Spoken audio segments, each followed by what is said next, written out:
Hey there, yo folks. I'm Sean the Modern Yeoman, and I'd like to welcome you back to the Yosted for another Work With Me Wednesday edition of the Modern Yeoman, where there's no music, no fancy editing. It's just me and you hanging out together, getting stuff done, a little bit of chatting.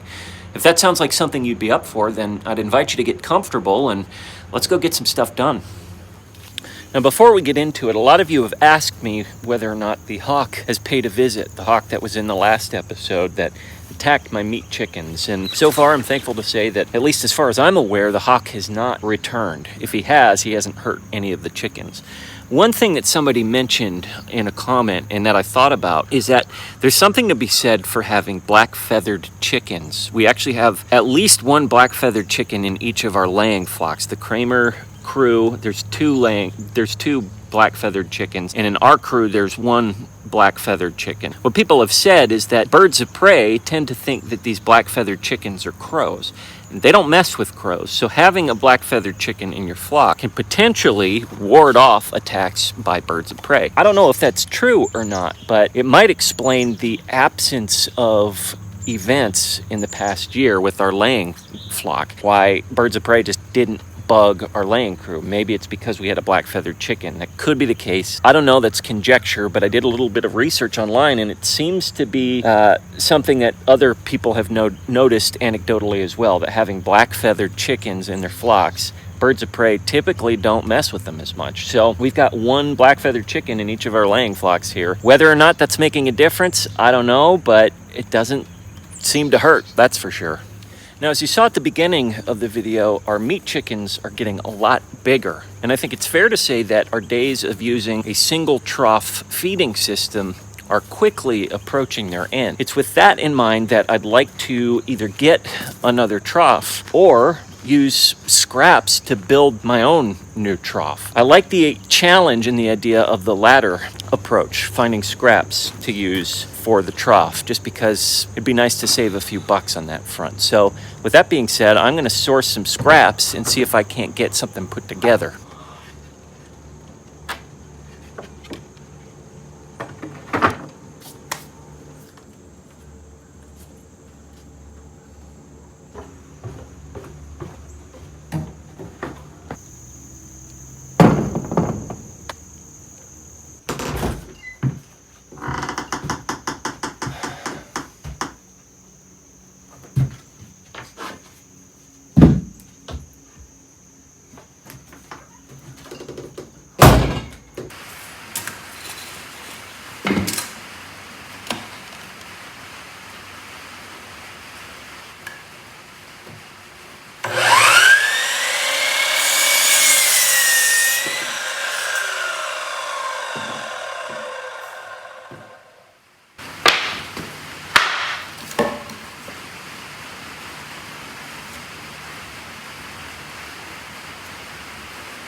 I'm pretty pleased with how this thing turned out. I'm actually going to be keeping it in the dry portion underneath the roof in the meat chicken tractor, so I'm not too terribly concerned about how weatherproof it is or if the wood is pressure treated or anything like that. It's just something that obviously didn't cost me very much and is kind of a short-term solution. So I'm going to give this to the meat chickens and see what they think, having a little bit of extra space to have their meal instead of that one trough and crushing themselves. And like we showed you in a couple episodes ago, poor Lucky has just been having a really tough time getting food in there. So this should hopefully give her a little bit more space.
Another project I've been meaning to take care of is fixing the metal panel up here on the roof. I already got all the other metal panels up here and fixed those holes, but I just haven't gotten around to getting this one. It's covered with some branches on this cedar tree. I've just been putting it off. A couple months ago, I put the post up and connected it to this corner of the roof, but I still never actually finished putting this metal roof, folding it back and affixing it to this corner of the roof. And as you can see, it's nice and wet down here because I neglected to do that. So I'm just going to knock that out right now.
It's amazing how easy some projects are, but they still get pushed to the side. This is an example of one of those things. This took me a total of 5 minutes or so, and it's just something I had put off for months, but now I finally got around to it. And all of the chickens, especially these young ones, I think, are thankful that they'll get a little more square footage that they can hide from the rain.